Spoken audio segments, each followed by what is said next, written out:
All right, this is Lukadowski here with Tom Woods, historian, New York Times bestselling author. Tom, one question I had for you. This is the first time I'm actually meeting you, which is awesome and amazing. But one thing I always wanted to know is, what do you think is the most fascinating but yet most important lesson in American history that all Americans should know? That's a tricky one. There are a lot of things people need to learn, but I would say overall the most important one is don't ever believe the war propaganda. I mean, time after time after time, it's just a load of crap every single time. I mean, whether it's the Spanish-American War or World War I, where American ships are just innocently sitting there, and for some reason they're being put upon by the Germans. There's no mention of the fact that Germans are being starved to death in a deliberate starvation policy. That's just looked the other way on. And just go on down the line. I mean, even into the Cold War. I mean, for a long time, I basically bought into the Cold War propaganda. Stalin was going to take over the continent. It's always some fear-mongering thing. But now they've gone through the archives, and they find that actually there's no evidence of any plan for this. I mean, the Soviet Union just lost 27 million lives in World War II, and they were ripping up all the railroad track they would need to launch an invasion. So this all, again, some people get rich off this, not you and me, of course. There's a lot of propaganda, there's a lot of disinformation. One of my history teachers in high school told me there's history and then there's his story. And there's a big difference between that.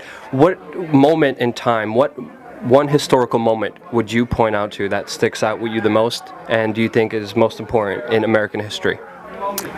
Well, I think a lot of people would think about, the Civil War or the assassination of Kennedy or just things that people just naturally think of on a popular level. But for me, maybe because I'm just an oddball, I think about Andrew Jackson and the Second Bank of the United States. I mean, that's just the way I think. But I think that's interesting for us today because, number one, it shows that such a thing can happen. The Second Bank of the United States had been chartered in 1816 under James Madison, and it was set to expire in 1836.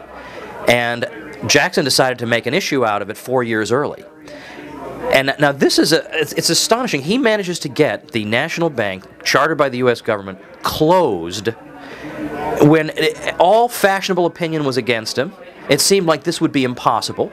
In fact, when the first Bank of the United States closed in 1811, there were people panicking, people warning, again, fear-mongering that we're going to have a wave of bankruptcies across the country, it's going to be a disaster. The bank called in its loans, closed its doors, there was no disaster. So same thing, same sort of situation, fear-mongering, whatever, but he does it. He stands up to the whole establishment. He stands up to Nicholas Biddle, the president of the bank, stands up to Daniel Webster, the corrupt senator, and the thing is gone. And and this is a bank that had been criticized rightly for years by people for basically sending the economy on these ups and downs. There's a lot of money, then there's not a lot of money, then up and down, up and down. And Jackson had good political arguments, he had good economic arguments, and the thing went away. So when we feel like all of opinions against us, there's just no hope, like with the Federal Reserve, well, sometimes history is not just a story of genocides and disasters. Sometimes you actually look back on it and say, hey, if he got away with it then, why can't we get away with it now? And I think it's very important to look at those kinds of histories because it teaches us that nothing is impossible. I mean, Andrew Jackson did it. I mean, he committed an amazing, impossible task at the time, and I think we should all look at that. My last question to you is, we're kind of emerging into a new state of journalism with the internet becoming more and more popular, more people turning to YouTube for their news than the actual television. I was wondering, what are your thoughts on this progression in multimedia and this change in journalism, and where do you see it going? Well, this is, I think, one of the most welcome developments in my lifetime, because up until recently, of course, we know that serious questions are not asked. And in fact, the media, by and large, is covering for the political class. I mean, yeah, once in a while they attack Republicans a tiny bit more than they attack Democrats, but when it comes to the real fundamentals of the regime, the media will close rank and certain questions won't be raised or asked. And if you do raise or ask them, that means there's something wrong with you. Maybe you need to go to an insane asylum or something.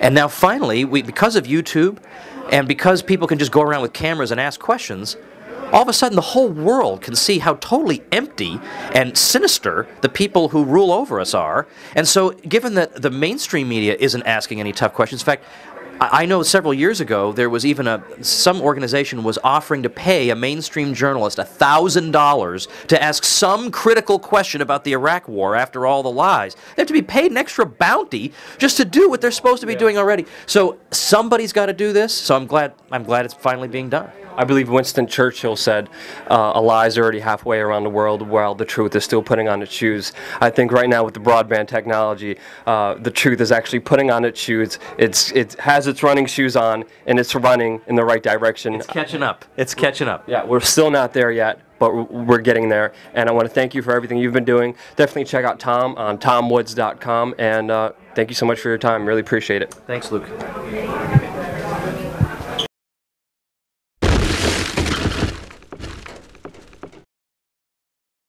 And it's so insular, and the second you can tell your story and open up outside of that, you have this connection that goes beyond, and suddenly these problems that seemed insurmountable can be overcome because there's people who've gone through it before you. Exactly. And actually, he's got "I'm a con man" written invisibly. Hey, Mr. Miller, one question. Can I ask you, what are you doing here?